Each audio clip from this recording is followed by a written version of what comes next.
no secret that the COVID-19 pandemic and lockdown regulations had a negative impact on employment in this country. In fact, the cultural and creative industries were among those hardest hit, with many in the sector unable to earn any money. As this has now prompted the release of the mapping study report on the contribution of the sector by Arts and Culture Minister Nathi Mthethwa. This happened this week. For more on this, let's speak to the Director General of the Arts and Culture Department, Mr. Vusumuzi Mkhize. Mr. Mkhize, very good evening to you. Welcome to News at Prime. So, this new report that you've got as of this week, what new insight has it brought forward as far as the sector's contribution to the South African economy? No, thanks very much, Tembile, and good evening to your viewers. Now, the mapping study have assisted us to really look at firstly, the impact of COVID-19 and which particular subsectors have been the most impacted upon, and as well as then being able to give us an opportunity to then deal with how best we can intervene based on the contribution of the sector to the economy, so that we move away from mere appreciation of how the sector contributes to the country's development and growth path, but also move towards valuing the sector in relation to its economic contribution to the employment issues that we have, but also in terms of what is the current status quo as things are now. So and where did you see those greatest losses? The greatest losses have been on the book and publishing sector component, as well as the performance and celebration area or domain. So we're thinking it's because those, firstly with the performance and the celebration, it required a lot of face-to-face, and with the COVID-19 pandemic, these were the hardest hit. But when you look at the book and publishing, you realize that more and more people are moving towards e-books and they're taking leverage of the fourth industrial revolution, and therefore then have less interest in utilization of books themselves. And that is why you have a lot of publications that do not make their way through the bookshelves. And then we need to then see how we intervene to save those sectors as a country in terms of our policy trajectory relating to the creative sector.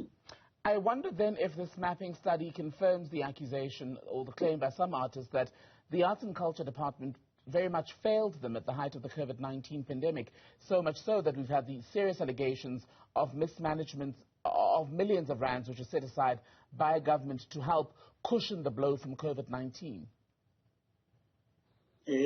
It will be it is an unfortunate accusation, not borne by facts.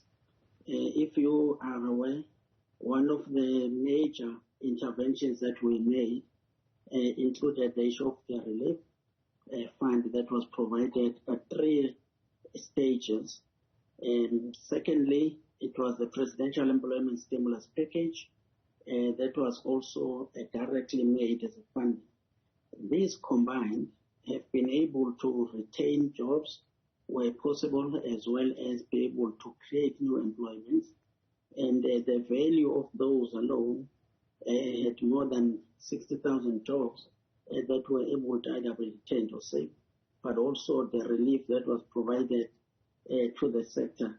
You look at then the issue of just about 700 million rands that was spent towards cushioning the blow. And this was not just on the individuals. We were also looking at how to support some of the organizations that we could, or institutions that we could be able to provide, both in the sports sector as well as in the cultural creative industries.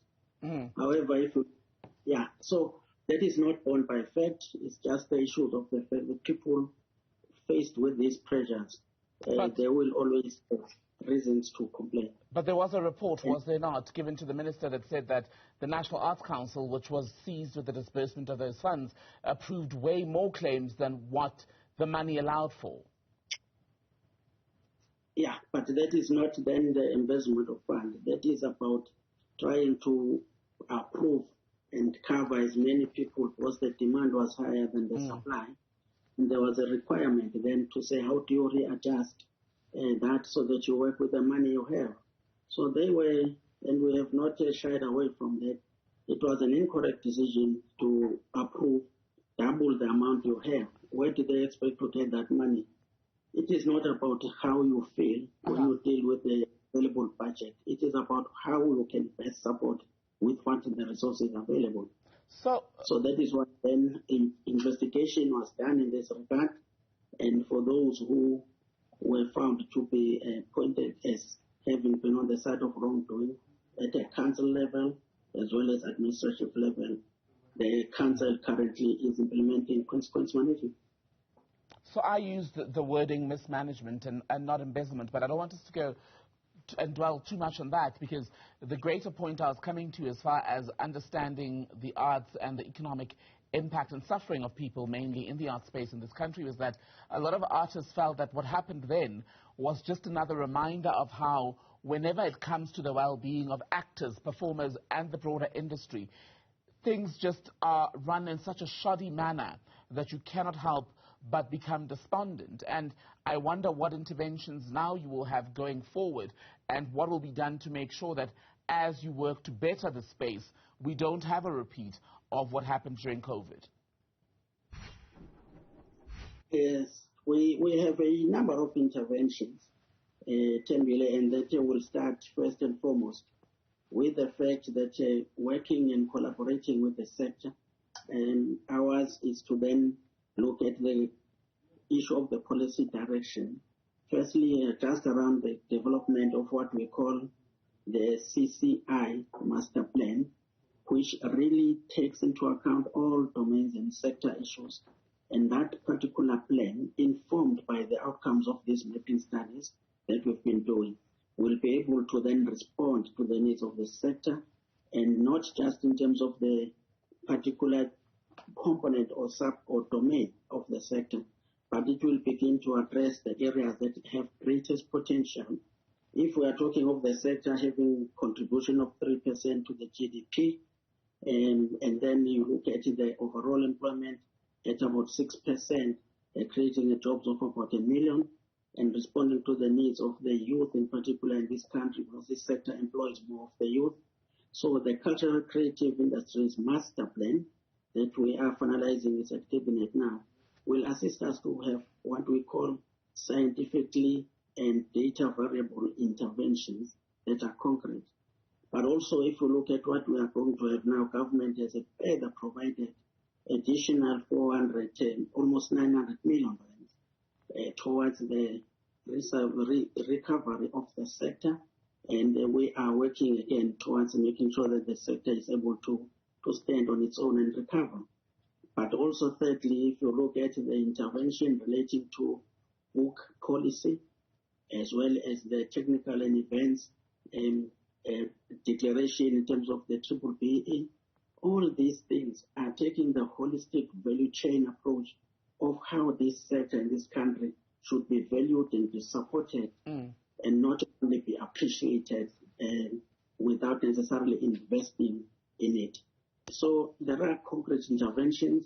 I can share with you a number of them, but it was important to start with the policy imperative. Okay. And that is why one of the key things is to deal with the issue of Copyright Amendment Act and performance protection, where the issues of royalties, for instance, that are not trickling directly, some of them towards supporting the creative, needs to be. Pardon me. On the Performance Protection Amendment Bill, it's been a hot topic for years now. Many artists growing increasingly impatient that it has not become law yet. You've highlighted it as a way, part of the reform that the sector needs. When is it actually going to become law?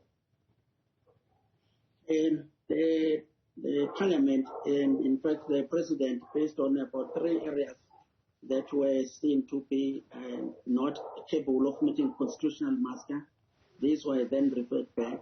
So the answer will be that we are hoping that during when the Parliament returns from recess, this will be the era of real reprioritization, because already there is public comments that the Parliament intended to do, whether it's through written submissions, so that those areas that were raised by the President for this to be really meeting the Constitutional Master are addressed.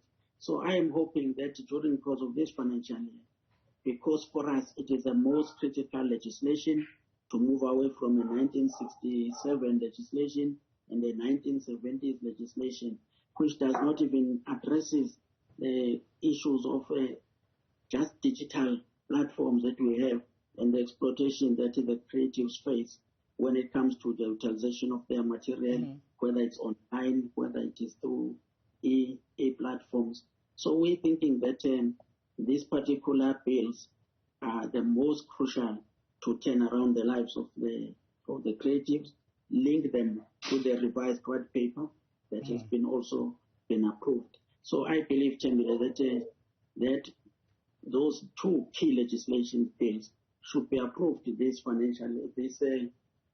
current year, and then we're able to have the sector on a better position to protect the creatives from exploitation, but so also to advance the...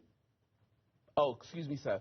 Pardon me for jumping in there. Your hope is that this will all be law by the end of this year. Thank you very much for speaking to us. Vusumuzi Mkhize, Director General of the Department of Arts and Culture, was sadly out of time, but my thanks once again for being on the program tonight.